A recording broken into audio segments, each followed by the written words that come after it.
Gabe Schwartzman. I did this research in collaboration with several other students across the U.S., who I all grew up with. And it was a collaboratory research that is working towards doing putting together a political ecology map of the Potomac River. So, the name of this project is Voice of the Potomac, Race, Geography, and Nostalgia. As I was sitting in a Berkeley Springs, West Virginia museum, a pretty small museum, I inquired about a passing remark that John Douglas had made, one of 7 white older community members I interviewed that day. Quote, "All of these towns had some small black communities," he said. "I was surprised. I had heard nothing about African Americans in the mountains in over a dozen interviews in a number of towns." This research examines how a white population and how an African American population remember and forget the transitions their rural landscapes underwent in the last 50 years. As Washington, D.C. expanded out from its urban core, the once rural surroundings transitioned into these suburbs and into peri-urban peripheries. So to begin this story, Washington, D.C. sits on the fault line. It's a line that runs from New York to Atlanta that designates where waterfalls make eastern rivers unnavigable. That line divides where water power then was first able to work and where early industry was possible. So I spent my time in 2 communities, on the lower river by the Chesapeake Bay and on the upper river in the Appalachian Mountains, as 2 sites that African American enclaves lost economic opportunities. In the lower river, African American populations have remained high, and some communities have seen increased income levels over the last 50 years. The upper river African American enclaves have basically all but disappeared as industry has vanished and job prospects have walked away. In my talk, I deploy concepts of nostalgia and autonomy.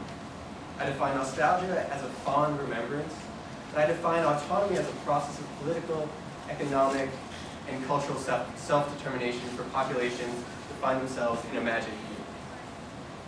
After spending a summer conducting oral histories with over 60-year-olds, my question has been, why do white populations on the upper river and African American populations on the lower river both have a nostalgia for a time in the past, a good old days, which is also a racially segregated time before the 1960s. Empirically, the African American populations on the lower river have witnessed increased income in their populations, while white Appalachians on the upper river have seen poverty levels rise and jobs disappear. In an attempt to make sense of this question, I have found the need to reckon with black theorists from the time of segregation. At the same time, I've found the need to reckon with my own racial position in this research, as a white male who grew up in a suburb off the Potomac. Methodologically, this research relies on using oral history techniques, allowing subjects to tell history a way that they feel they should, remembering in a public way. During the summer of 2012, myself and my close colleagues took a course with leading Appalachian oral historians and were trained on how to conduct such oral history. So, the Potomac River flows from its headwaters in the Appalachian Plateau down along the border with Maryland and Virginia, past Washington, D.C., past that waterfall, and it flows into a tidal estuary by the Chesapeake Bay. As mentioned, our 2 populations are in the mountains and by the bay. To start this story, though, I'd like to look at Washington, D.C. and the automobile. As the automobile changed the landscape of Washington, D.C., it also changed the nature of the rural areas that were accessible to city dwellers.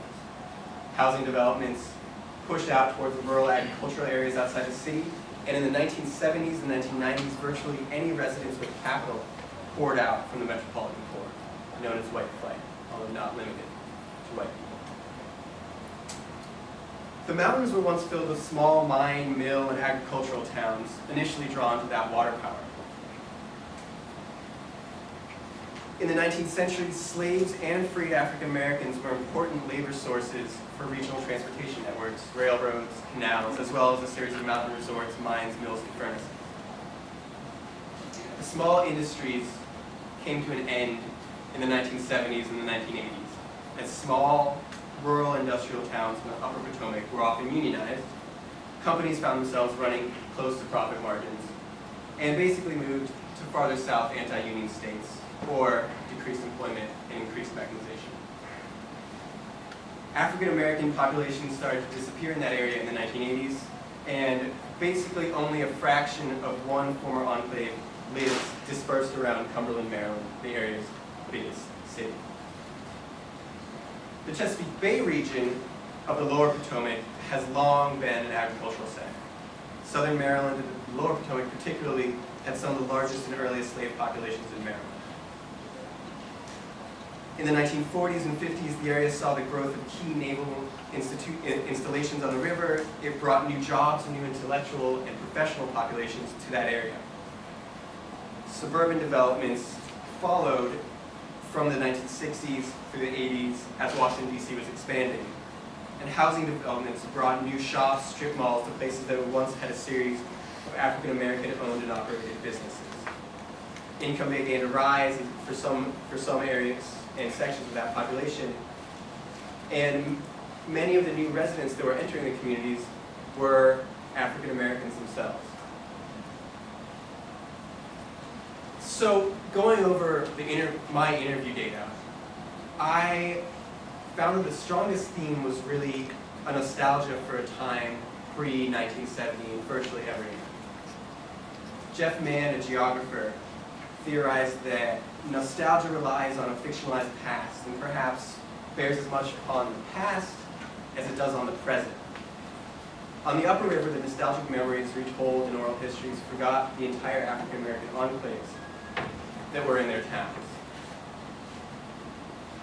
The director of the Allegheny County Museum, nestled in a small mountain town, walked me around his museum.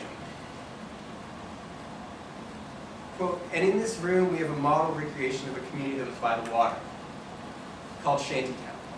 That was where the people who worked the canal and railroad lived, end quote. He failed to mention that Shantytown was the African American neighborhood in that community. Nor did his overview of the town history acknowledge that African American labor was key to that economy, that industrial heyday. The director painted a picture of a community that was harmoniously flourishing in what I assumed was a white, working-class mountain paradise. On the upper river, in places like Cumberland, it was clear from looking around that the economic engines of that place had disappeared. The shops in downtown areas were all boarded up and had been for some time decaying. Jack Fazenbaker, a postman in the mountains, told me, quote, the mill used to employ about 6 times the men it employs now. Western portion of the small town was really the place to be back then, end quote. The people I interviewed were from a generation that predated that new political economy. The upper river interviewees were in love with the memory of the town that was there, the political economy they felt they owned, that was gone. Most of the upper river white populations do not see the need to publicly remember the racial tensions and the inequalities that lurk in the corners of the stories of the rural industrial heyday. On the lower river, a totally different form of nostalgia took place. One that forgot the hardships, the pains, and potentially the shame of the past, but remembered a time of idyllic autonomy. Selby Bell, an African-American woman, grew up with her father and mother running businesses all over the counties, businesses that catered exclusively to African-Americans. Quote, growing up in a segregated system wasn't really bad, because you knew where your place was. And when things went on, you had your parents involved in these organizations like the Elks and the Masons, and they furnished activities for their children, end quote. During those interviews, Selby and several others mourned the loss of those businesses that her father particularly, and several other key individuals ran. The rural transition brought wealth and prosperity to some African Americans on the lower river. New jobs, professional jobs, connected to DC replaced agricultural work. As such, those older African-American residents that were interviewed have seen the landscape they knew change, the political economies they felt they were part of change. Perhaps the influx of the city folk, the city itself with its strip malls, 4-lane highways, caused my old interviewees to be nostalgic for the rural political economy, even if that meant in a segregated setting. Yet if that nostalgia can be explained, I'm not convinced I understand it, at least at first glance. The African-American nostalgia for a time of segregation didn't seem to make sense to me. It seems easy, for me at least, to understand that white people forget black people in this area, particularly when economic prosperity relied in part on the cheap labor of African Americans.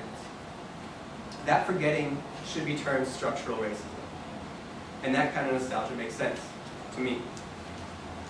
But the African American population nostalgically yearning for a time of segregation seems paradoxical, particularly when the region has flooded with high-earning African American professionals. As a white man who grew up off the Potomac, I need to look to a black philosopher of that time of segregation to help me reckon with this seeming paradox. Malcolm X said in 1965, quote, "This new type of black man, he doesn't want integration, he wants separation. Not segregation, separation. Separation is when you have your own, you control your own economy, politics, society, everything.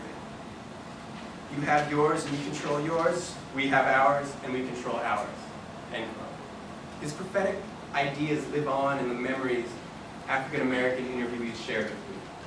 His visions of autonomy come through in their visions of a time of autonomy for their community, even if that's one of a fictionalized past. Cornel West explains Malcolm X's position as one of rage against the horrors of his time, the violence of racial inequality. Perhaps it is a testament to the power of memory that the people who lived these same horrors on the Potomac have both turned those emotions towards ideals of separatism, as X did, while also publicly forgetting the pain of segregation. West explains that X called for black rage. West explains that X called for black rage, a mental state that could push black people to have a psychic conversion, to stop seeing the world and themselves through white lenses. That was X's theory of how to liberate, decolonize the black mind.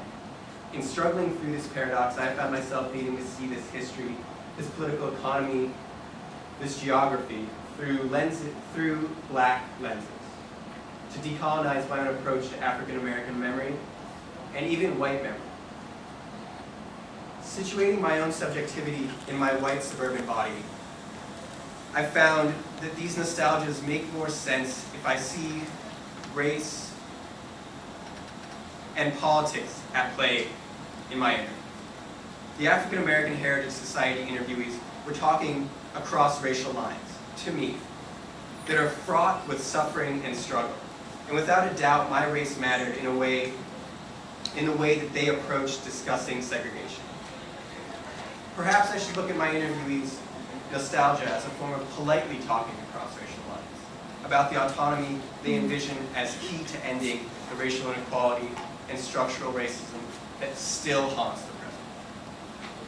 In this research, I think I've found more questions than answers, and I hope I've shared that with you all. I just want to thank really quickly my collaborators in this project and in different roles we played, and Professor Ignacio Chapela, my mentor, Professor Jake Kosek, Professor Larson, as well as the organizations I worked with, the Wishek Fellowship and TIMO. Also, all photos were original. Thank you.